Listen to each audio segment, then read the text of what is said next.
Super, bonjour à tous. J'espère que tout le monde va bien.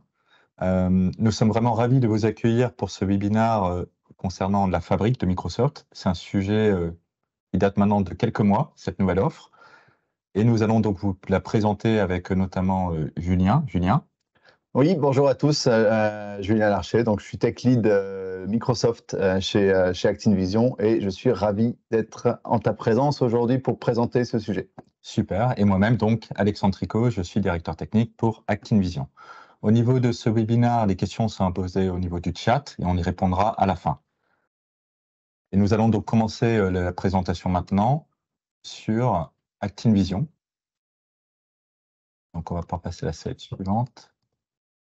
Activision, en quelques mots, c'est une agence data, créée en 2014 à Strasbourg. Nous sommes actuellement plus de 75 collaborateurs, plus de 400 clients, répartis sur 3 sites, Strasbourg, Paris, Lyon, avec également une entité dédiée à la formation. Au niveau d'Activision, on couvre toute la chaîne de la data, de la partie stockage, intégration jusqu'à la visualisation. Également, on a des accompagnements sur une partie communauté, etc. Donc, si jamais vous souhaitez tout simplement nous rejoindre en tant que nouveau collaborateur, ce sera avec plaisir. Ou également, si vous avez des projets data en tant que client, ce sera également avec plaisir que l'on pourra échanger dessus. Concernant les différents partenariats que l'on a au sein d'Activision, il y en a un certain nombre tels qu'on en voit ici. Celui qui va vraiment nous intéresser, ce sera la partie Microsoft, notamment sur la partie data et AI. Pour revenir sur la partie de la fabrique, l'avantage, c'est que maintenant, on a une nouvelle plateforme intégrée regroupant l'ensemble des services, c'est-à-dire que précédemment, on avait un service spécifique dans Azure pour la partie notamment Synapse, pour la partie Data Factory. Et l'objectif de cette plateforme, c'est de tout pouvoir regrouper en une seule et unique plateforme, que ce soit en termes d'expérience utilisateur, c'est-à-dire que cette plateforme permettra de répondre à différents rôles au sein de votre organisation, que ce soit les data scientists, data engineers ou data analysts, puisqu'on va revoir, et c'est ce que Julien vous montrera lors de cette démonstration, vraiment cette plateforme qui sera unifiée. En termes également de autres éléments, ça va être une plateforme évolutive par rapport à vos différents cas d'usage, puisque maintenant on aura, on va dire, une capacité qui sera unique par service, par workspace que vous allez déployer. On y reviendra également un petit peu plus tard. Et également une plateforme qui va centraliser toutes vos données dans ce fameux OneLake. D'ailleurs, sur cette partie OneLake, on le verra un petit peu plus tard, mais ça va être vraiment, on va dire, une fonctionnalité qui va permettre de regrouper l'ensemble de vos différentes données et de pouvoir la partager de façon assez facile. Concernant cette plateforme, Julien, justement, on a un cas d'usage que l'on va montrer. Est-ce que tu pourrais, s'il te plaît, nous le détailler? Oui, alors effectivement, aujourd'hui, on va assez rapidement rentrer dans le vif du sujet avec ce cas d'usage. On va aller se connecter à des données. Pour la démonstration, ça sera des données Excel ou des données CSV. On pourra vous montrer aussi des raccourcis. On va pouvoir faire des raccourcis. Alors c'est un nouveau terme utilisé chez Microsoft, ce qui va nous permettre de se connecter à des données qui peuvent être externes à notre organisation. On verra ensuite la préparation de données avec les data flows dans notre interface web. On verra qu'on peut faire exactement la même chose que ce qu'on connaît dans Power Query par exemple, pour ensuite utiliser cette notion de lakehouse aujourd'hui directement dans la plateforme où on va pouvoir comme ça associer des données qui viennent de plusieurs horizons de notre environnement, et on terminera évidemment par la partie consommation pour visualiser et pour faire des analyses sur nos données. On utilise là aujourd'hui, on va utiliser un jeu de données de démonstration proposé par Microsoft justement, ce qui va nous permettre de vous montrer un certain nombre de choses. Je reviens juste rapidement sur un des termes que tu as utilisé, Alex, sur la présentation, le One Lake. Alors One Lake, hein, c'est un data lake logique, c'est un nouveau terme qu'on entend depuis le mois de mai justement.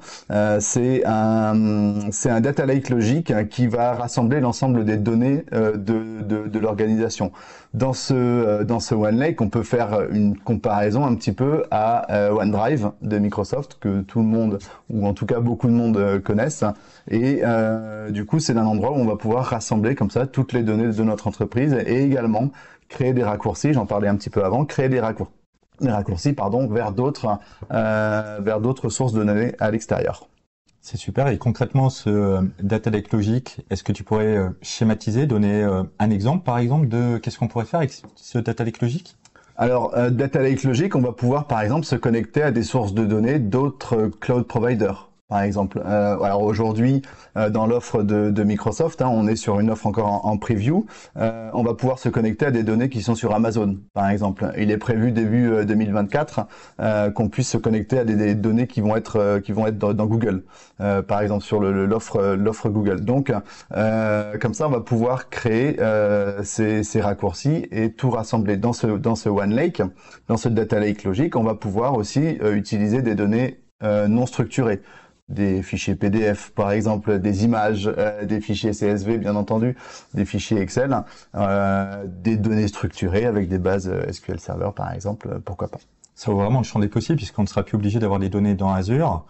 Et c'est vraiment une bonne chose parce qu'au final, on voit les différents cas d'usage que l'on a chez nos différents clients. La donnée, elle est éparpillée un peu partout. Donc, c'est vrai que ça annonce vraiment de belles choses, en tout cas là-dessus. Et si on veut commencer à utiliser la fabrique, Julien, comment est-ce qu'on fait? Alors pour utiliser la fabrique, donc déjà on va utiliser son navigateur. Alors on va pouvoir vous montrer en passant sur le navigateur, on va pouvoir afficher une page, voilà une page d'accueil dans laquelle on va retrouver l'ensemble des différents services qu'on veut utiliser. Dans ces différents services, on retrouve bien entendu Power BI. Pour ceux qui utilisent déjà Power BI, c'est une interface qui est assez connue, je dirais, puisque on va retrouver exactement la même chose. D'ailleurs, je me permets, c'est là où on voit un nouveau service qui s'appelle le Data Activator. Donc, c'est quelque chose qu'on n'est pas dans la slide en effet de démonstration, quelque chose qui est nouveau. Oui, alors effectivement, le Data Activator, c'est un nouveau service qui va permettre de lancer des actions selon des critères qu'on aura définis sur justement les données qu'on va manipuler. Donc ça, c'est un nouveau service qui est assez prometteur. On le verra pas forcément aujourd'hui dans la démonstration, mais je vous invite à aller regarder un petit peu ce qu'il fait. Donc au final, c'est un peu comme dans Power BI, c'est-à-dire que ça évolue chaque mois ou à une certaine fréquence, et à chaque fois on aura, on va dire, de nouvelles fonctionnalités, donc c'est plutôt pas mal. Tout à fait. Alors pour démarrer dans Microsoft Fabric, voilà, on va aller se connecter, on va aller ouvrir un premier service.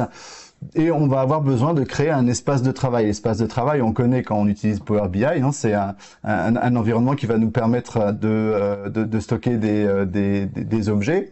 On va lui donner ici un petit nom pour justement pouvoir l'identifier.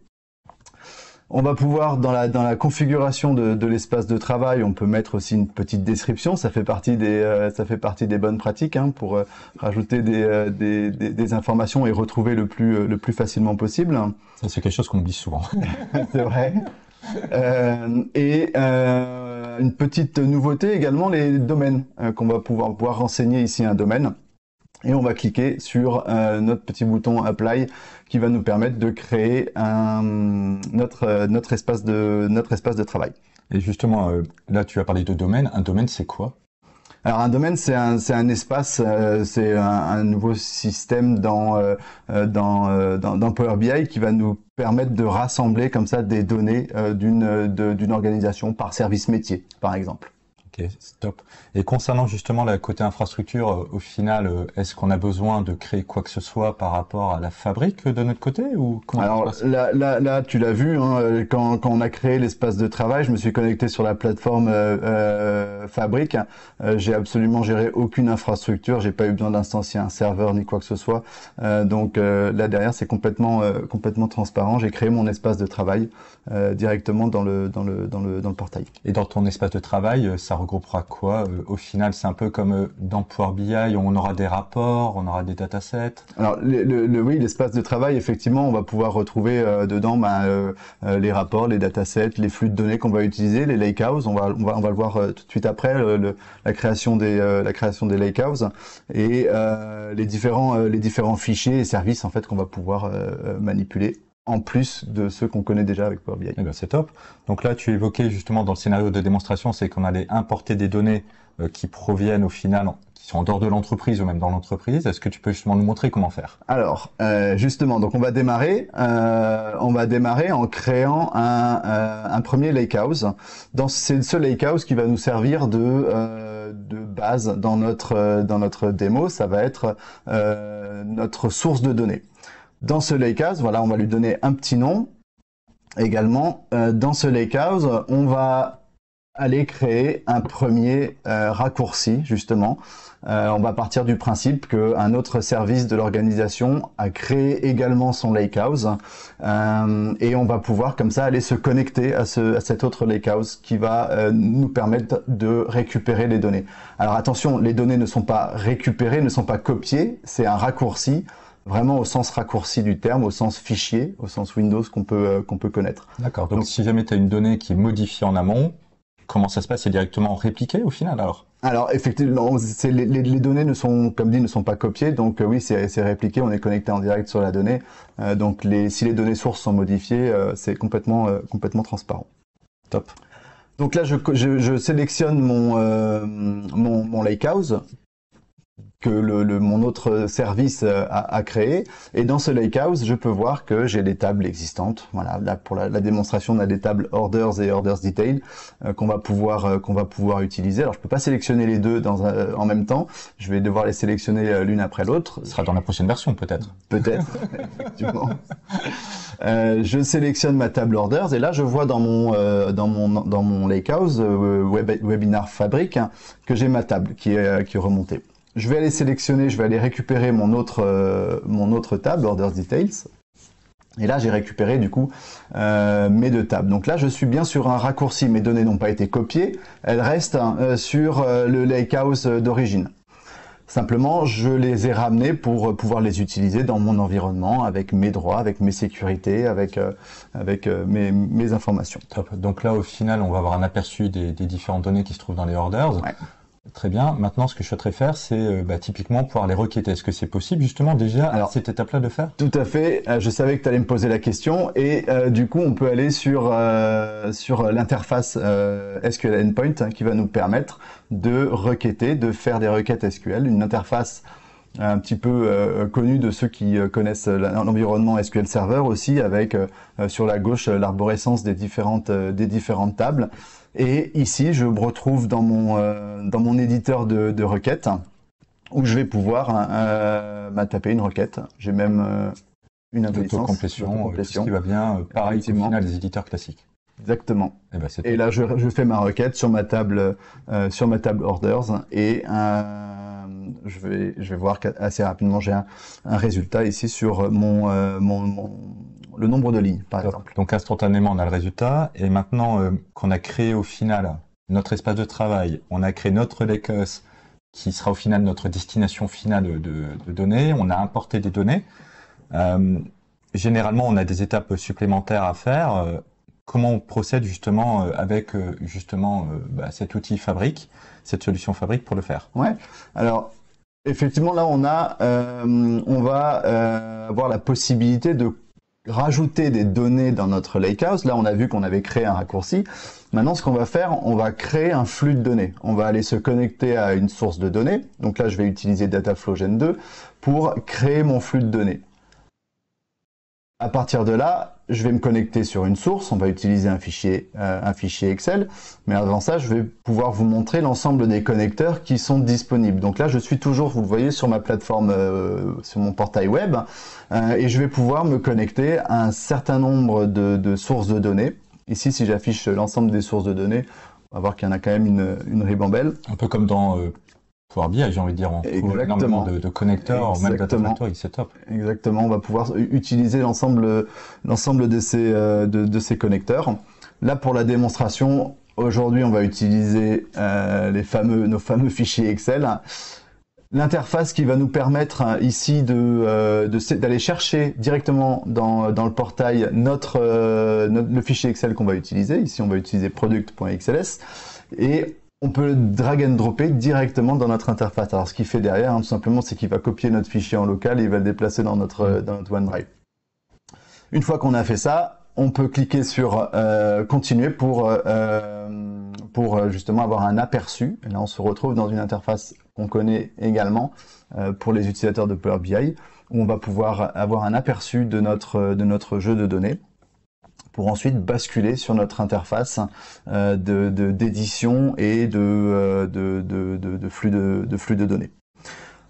Là, je suis dans mon interface Power Query pour les adeptes et j'ai un aperçu donc de mon flux sur la partie haute de l'écran et en bas un aperçu des données. J'ai l'impression que c'est un peu identique en termes de transformation de ce qu'on peut faire justement déjà avec Power Query. Alors on retrouve effectivement beaucoup de fonctionnalités et on va le voir justement là on va faire quelques petites transformations dans notre jeu de données, notamment on voit la colonne product ici qui contient finalement deux types d'informations. On a la catégorie du produit et le nom du produit séparés par un pipe, par une barre verticale. Et donc là, en faisant un clic droit sur notre colonne, on retrouve toutes les fonctions finalement de transformation qui est existante dans Power Query. Donc, et de manière visuelle, je n'ai pas fait une ligne de code et je vais pouvoir comme ça modifier ma colonne, modifier le contenu de ma colonne. Donc là, je vais justement sélectionner le séparateur qui va me permettre de faire la séparation de mes données de manière assez facile. Voilà, je vais utiliser un séparateur personnalisé et ma colonne va être dupliquée. Je vais retrouver mon étape de transformation en haut dans mon flux et mes deux colonnes. Alors ici pour la démonstration, on va quand même le renommer pour que ce soit un petit peu plus explicite. Et là au final c'est exactement les mêmes fonctionnalités, table.splitColumn que l'on retrouve, donc c'est vraiment le même langage aussi qui est utilisé. Tout à fait. Et on va le voir tout à l'heure, je vous montrerai juste un petit aperçu, mais on voit aussi les différentes étapes qui sont créées. On le voit de manière visuelle en haut, mais on le voit également sur la droite. Donc là, on renomme notre colonne product name.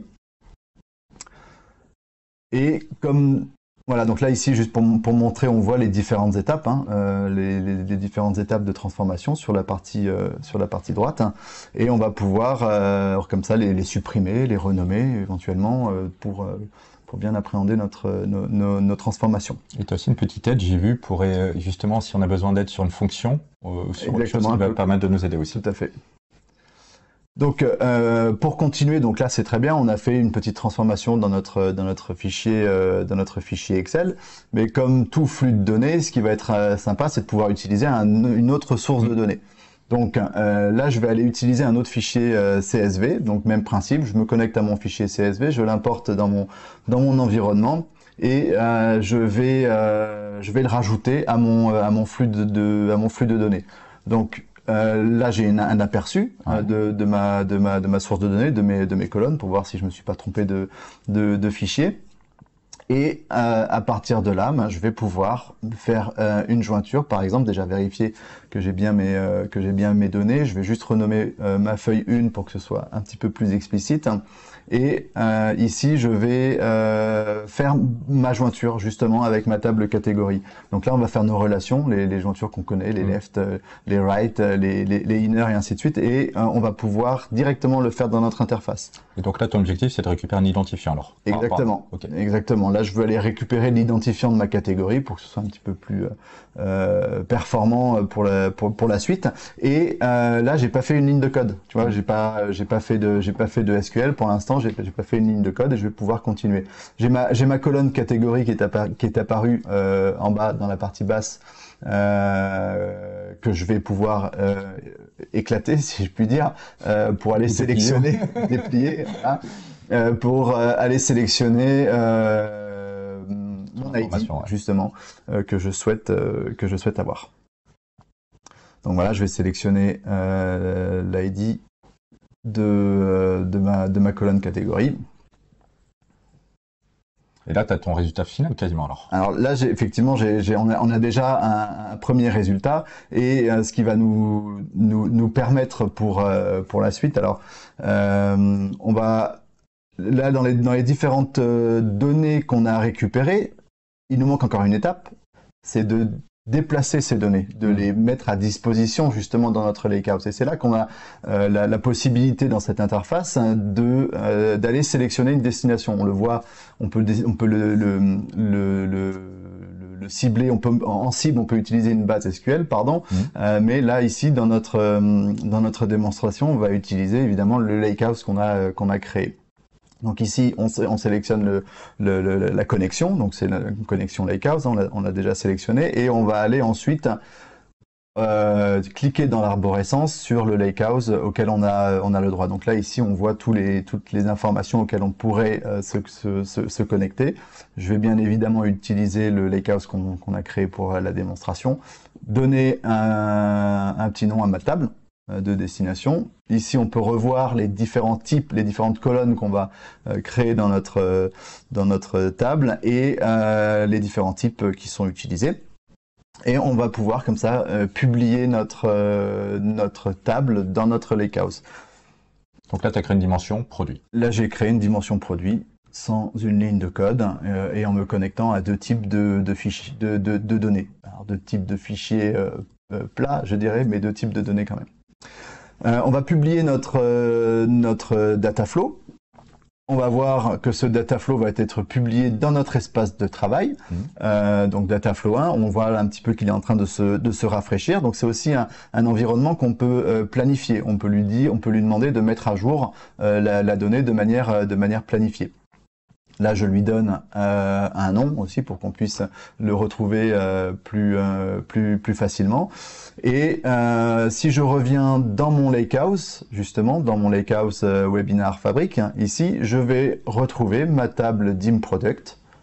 Et je vais aussi pouvoir directement retourner dans mon environnement SQL, parce que j'aime bien faire du SQL quand même. Ah ben, on est tous habitués à ça au final. Et je vais pouvoir interroger ma nouvelle table DIM Product directement en SQL ici, faire une petite requête sur cette table-là et on va pouvoir ça te permet de vérifier au final si tes données sont bien insérées, on va dire, dans cette fameuse dimension. Exactement, c'est un moyen assez rapide aussi de faire pourquoi pas des requêtes SQL sur des fichiers CSV ou des fichiers Excel qu'on aurait en stock. C'est top. Donc là, au final, pour résumer, là, on a maintenant une dimension produit, on a des order details, des orders. On a vu qu'on pouvait faire en effet du SQL si on le souhaitait, mais moi, je suis pas au final un vrai expert en SQL. Est-ce qu'il y a un autre moyen pour déjà, on va dire, essayer de retravailler ces données ou de les croiser? Alors, il y a un autre moyen, effectivement, qui va nous permettre de... Avant, on parlait du OneDrive quand je parlais du OneLake. On va pouvoir importer directement des fichiers CSV, des fichiers Excel dans notre lakehouse pour pouvoir ensuite les exploiter comme une table à part entière.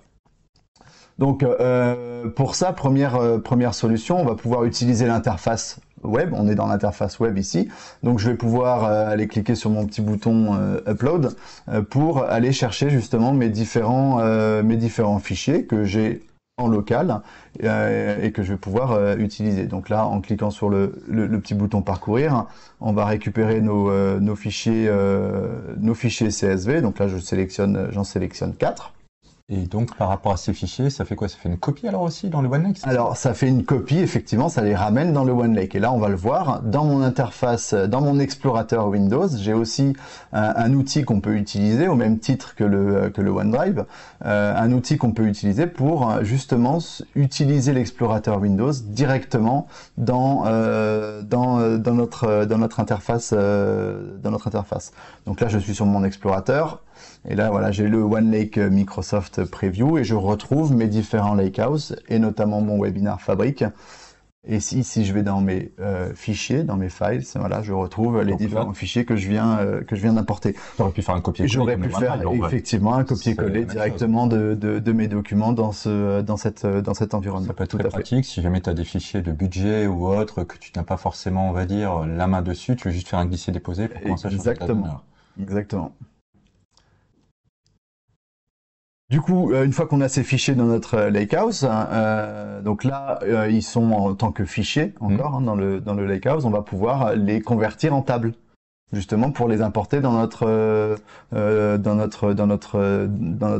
espace de table, où on va pouvoir ensuite les utiliser avec des Donc là, on va les voir apparaître. Maintenant, on va les voir apparaître, effectivement. Donc là, je vais importer, je vais construire mes différentes tables.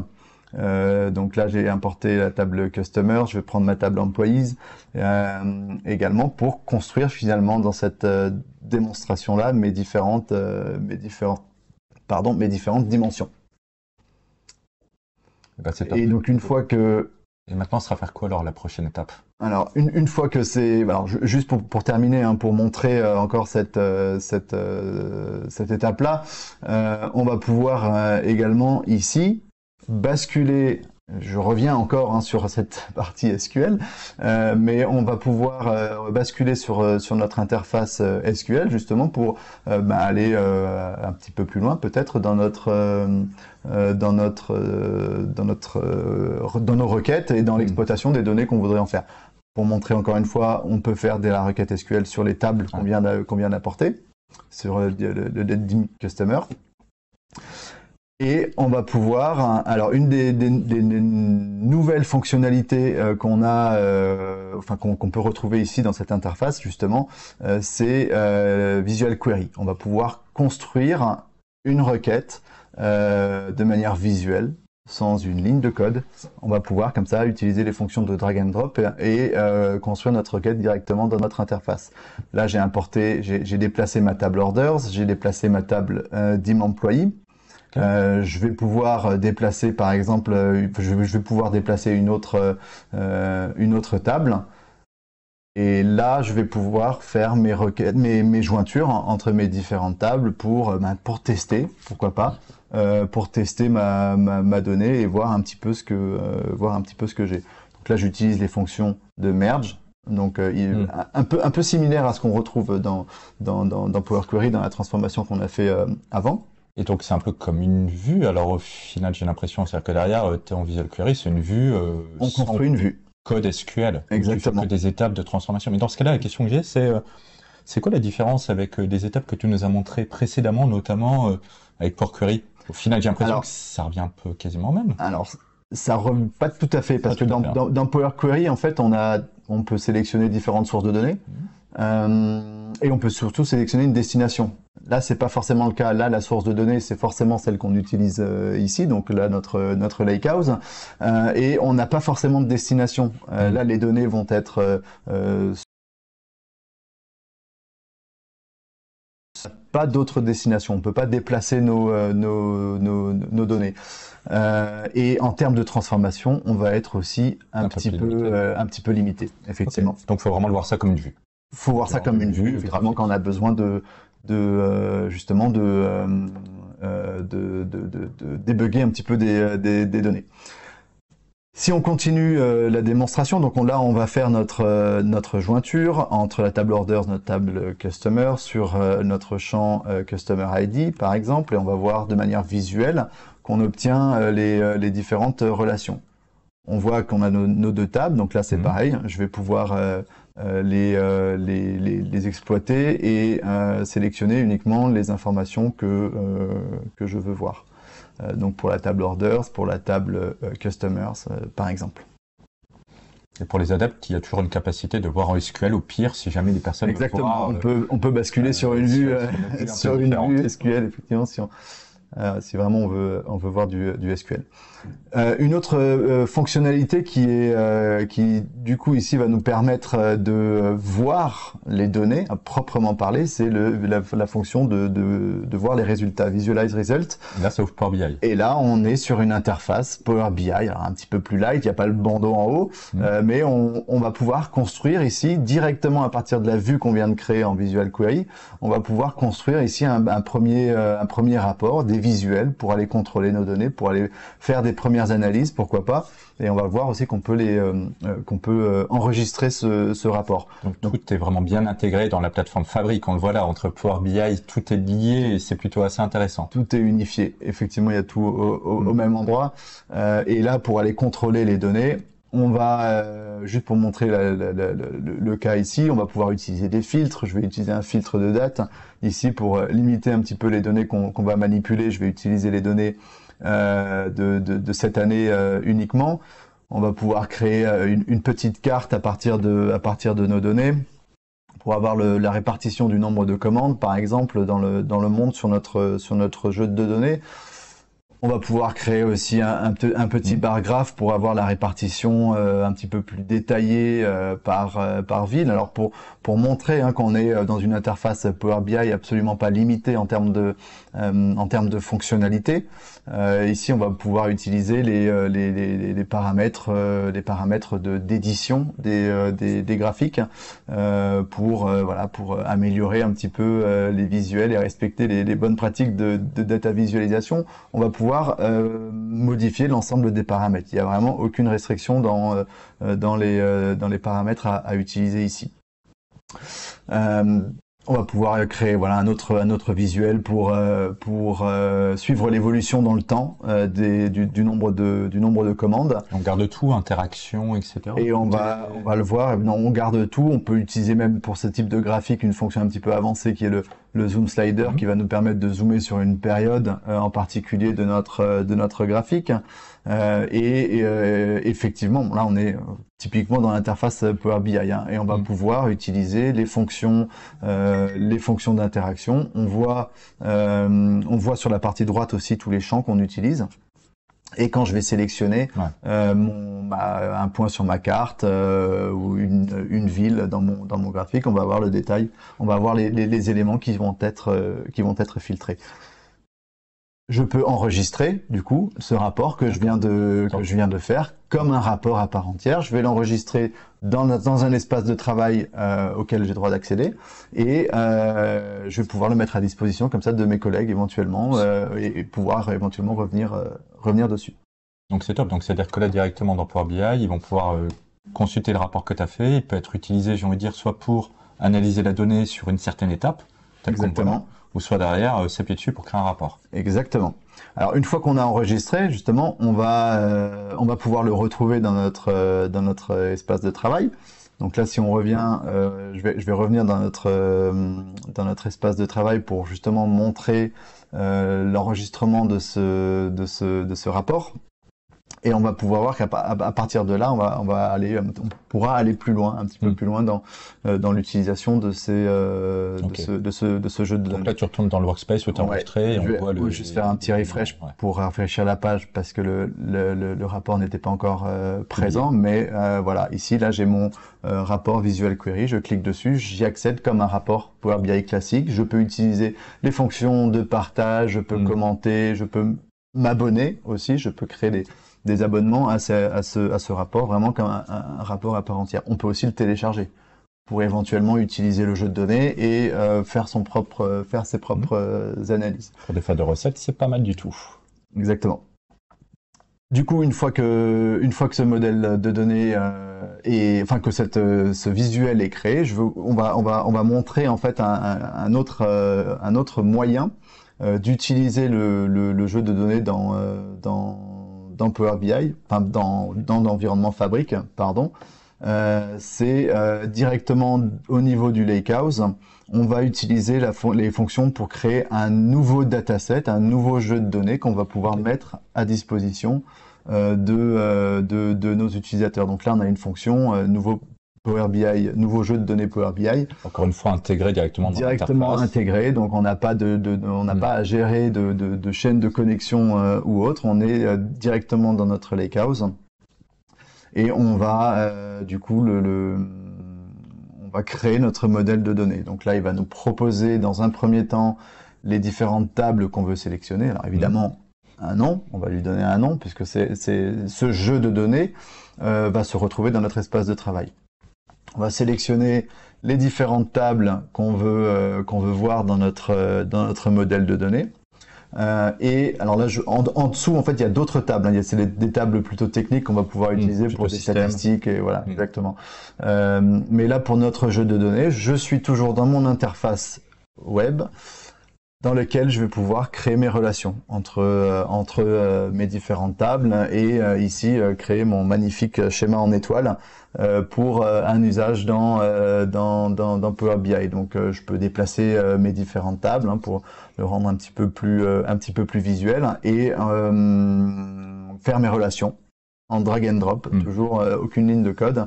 Drag and drop, je vais sélectionner mes champs pour faire mes relations entre mes différentes tables. Donc là, je suis dans l'interface web, j'ai les mêmes fonctionnalités que dans le desktop pour faire mon modèle de données. Il faut juste savoir que ici, dans cette interface-là, dès qu'on fait une modification, c'est sauvegardé. On n'a pas d'option de sauvegarde ou non, c'est directement sauvegardé. Ce qui est pas plus mal parce que des fois on oublie de sauvegarder, donc c'est pas plus mal. Donc là, tu peux aussi définir des relations, etc. C'est ce que je vois à droite aussi, les mini etc. Ouais, tout à fait. On a les propriétés sur la droite qui nous permettent de revenir dessus le cas échéant. Et là, voilà, notre jeu de données est prêt. On va pouvoir le mettre à disposition de nos utilisateurs, le certifier, pourquoi pas, pour que l'ensemble des utilisateurs puissent y accéder. Ou créer des champs, des nouveaux champs calculés ou autres, etc. Etc. Éventuellement, après, effectivement. Okay. Et là, juste pour vous montrer, je pense qu'on terminera là-dessus, sur cette démonstration, pour vous montrer dans Power BI Desktop, on va pas construire ici un rapport, c'est pas l'objectif, mais pour vous montrer, on va pouvoir se connecter à ce jeu de données. Je suis dans Power BI Desktop. Je vais utiliser le hub de données OneLake en haut, un bouton qui est apparu il n'y a pas si longtemps que ça. Et ici, je vais me connecter à mon jeu de données que je viens de créer, le DS Northwind. Et on va voir, c'est un jeu de données à part entière dans lequel on va retrouver nos différentes, notre modèle de données. Déjà, on va voir apparaître des étapes avant que tu retrouves. On va retrouver nos différentes tables sur la droite. Et voilà. Et ici, on va voir notre modèle de données avec les relations que je viens de créer et un accès immédiat à la donnée. Alors pour montrer, on peut refaire notre petite carte sur le nombre de commandes et par pays, voilà, pour montrer qu'on est bien sur les données en live. Voilà un petit peu pour les différentes capacités de Microsoft Fabric. Donc là, on a balayé un petit peu l'ensemble de la chaîne. Alors bien évidemment, il y a d'autres fonctionnalités qu'on peut pas présenter en une heure non plus. Ça sera l'occasion de faire un prochain webinaire. Exactement. Ce sera peut-être l'occasion justement de voir comment est-ce qu'on améliore un peu en rajoutant d'autres services, puisque c'est vrai qu'on s'est focusé sur une partie stockage, une partie transformation, une partie visualisation. Mais derrière, en effet, il y a d'autres services qu'on n'a pas montrés qui peuvent être aussi intéressants et pertinents. Merci en tout cas pour la démonstration. Franchement, même pas une demi-heure, c'est plutôt pas mal, je trouve, ce que tu arrives à faire. En tout cas, n'hésitez pas à nous contacter si jamais vous avez des projets, tout simplement, ou vous souhaitez en savoir plus sur la fabrique. Ce sera avec plaisir, en tout cas, qu'on pourra vous renseigner. Et avant de conclure, j'aimerais voir un peu avec Nina s'il y a des questions, peut-être, dans le chat, pour qu'on puisse justement répondre à ces questions sur le temps qui nous reste. Oui, on a une question d'Eddie qui demande « Est-ce que le lakehouse peut être des tables dans SAP ?» Alors, à mon sens, il y aura une réplication à faire des différentes tables qui sont dans SAP. Les formats de fichiers, ce qu'il faut bien voir, c'est qu'on a un connecteur. Il faut voir si on a, je sais pas s'il y a un connecteur par rapport à SAP. Il faudrait voir. Je suis pas certain.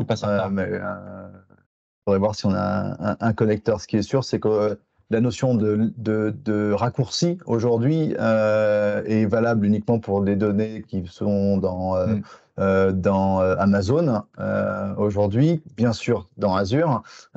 Début d'année prochaine, on rajoutera la partie Google. Mais en tout cas, cette notion de raccourci, à ma connaissance, n'existe pas sur SAP. Alors, il existe peut-être des connecteurs pour se connecter à des données, et notamment à BW, effectivement, sur la partie SAP.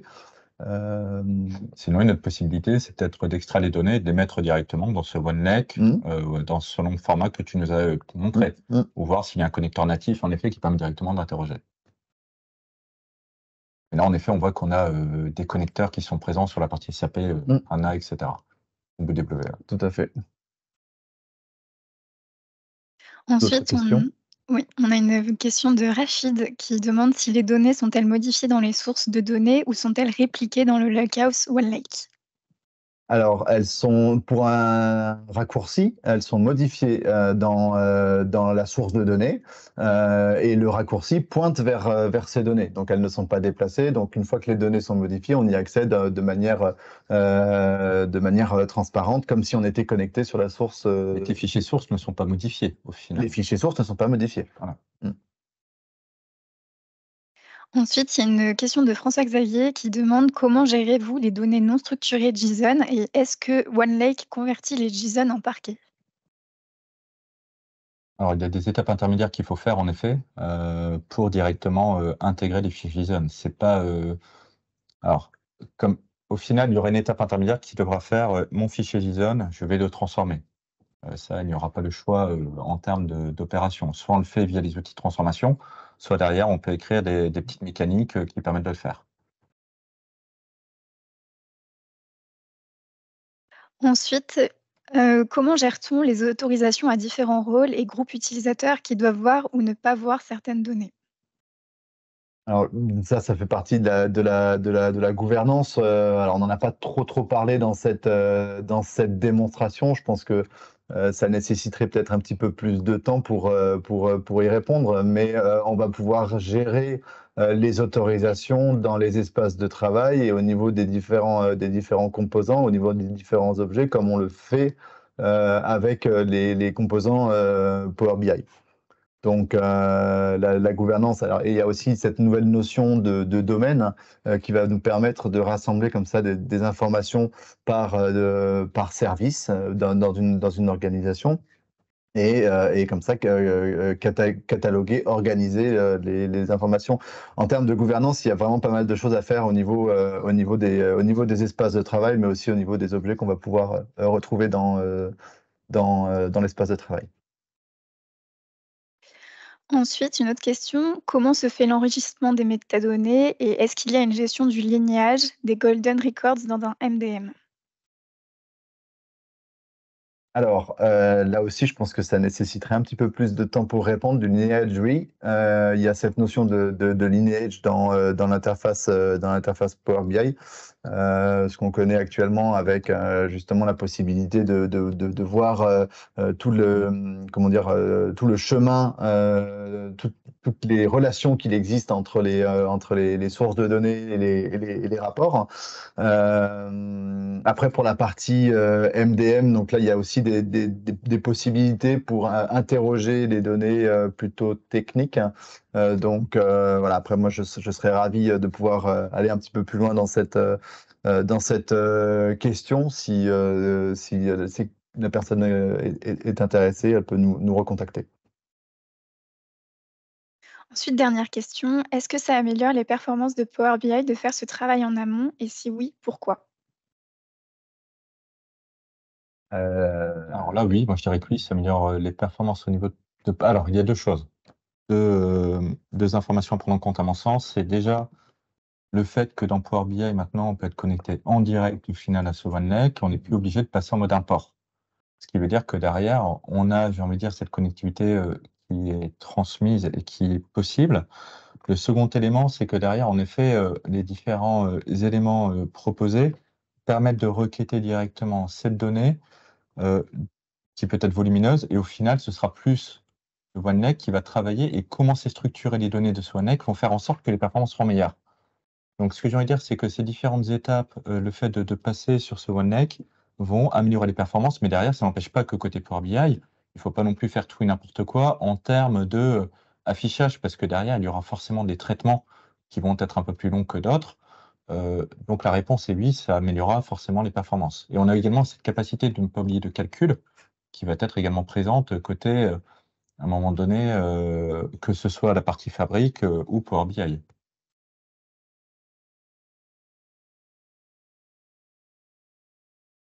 Je vois qu'il y a eu pas mal de questions. J'espère qu'on a pu répondre à toutes les questions. Je ne sais pas s'il y en a d'autres.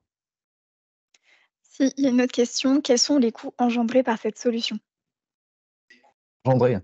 Alors il y a effectivement il y a des coûts, oui, effectivement, hein. On est sur un type de licensing par capacité, un petit peu comme ce qu'on connaissait déjà ou ce qu'on connaît déjà avec Power BI, hein, où on va acheter en fait une capacité. Vraiment l'intérêt de cette plateforme Fabric unifiée, c'est d'avoir finalement un seul centre de coût. Donc on va passer par différents niveaux de licence, et ces niveaux de licence sont représentés par des capacités, des ressources qu'on va acheter. Un petit peu comme ce qu'on faisait avec la capacité premium de Power BI. On va avoir des niveaux de ressources et la facturation se fait comme ça et non plus par service comme ce qu'on avait l'habitude avec en passant par Azure Data Factory, par exemple, on va avoir la facturation uniquement spécifiquement de ce service, et ainsi de suite. Donc là-dessus, on pourra aussi vous répondre de manière plus précise sur ce sujet-là. Pour résumer, il y a deux types de coûts, en effet, enfin trois qu'il faut prendre en compte. C'est la capacité telle que tu l'évoquais. Tu as également un coût de stockage qui est au niveau de ce OneLake, parce que derrière, en effet, on va stocker de la donnée.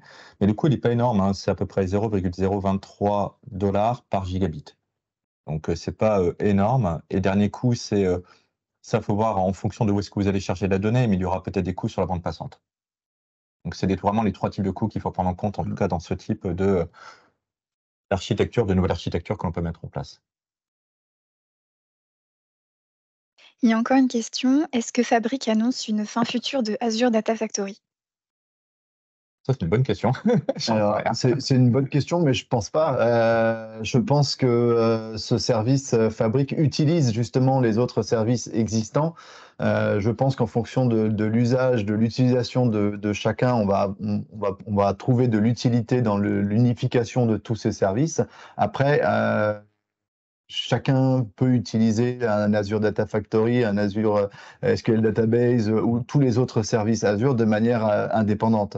Je ne pense pas qu'aujourd'hui Microsoft prévoit de fermer tous ces services au profit de l'utilisation de Microsoft Fabric. En tout cas, pas à court terme, on va dire. Voilà, en tout cas, pas à court terme, exactement. Il y a encore une question qui est comment migrer une architecture existante avec ADF, AAS, SQL Database vers Data Fabric? Est-ce que des solutions existent? Quand on dit la question, c'est plus comment est-ce qu'on fait la transition, j'ai envie de dire, vers l'écosystème existant, vers la fabrique. Alors là, il y a aussi des solutions qui existent. Alors je connais principalement pour des solutions pour faire des migrations d'SQL Server directement vers Azure SQL Database ou des choses comme ça. Après, il faudrait étudier la question un petit peu plus en détail pour y répondre. Et là, comme ça, moi, j'ai pas forcément la réponse de but en blanc pour répondre à ça. Non, en effet, il faut voir un peu quel est l'écosystème, de quelle volumétrie on parle, c'est quels sont les types de connecteurs qui sont utilisés, pour qu'on puisse en effet échanger un peu plus sur ce sujet. On a fait le tour. Eh ben, super. Encore une fois, merci pour l'écoute. Merci en tout cas à Julien pour la démonstration. Merci aussi à Thomas et Nina pour avoir joué du jeu derrière en régie. N'hésitez pas en tout cas à nous recontacter encore une fois suite à ce webinaire si vous souhaitez aller un peu plus loin dans les différentes questions que vous avez pu poser ou dans les différents use cases que vous souhaiteriez implémenter avec la fabrique. Ce sera avec plaisir qu'on y répondra et qu'on vous accompagnera sur ce type de sujet. Merci Alex. Bonne journée. Bonne journée.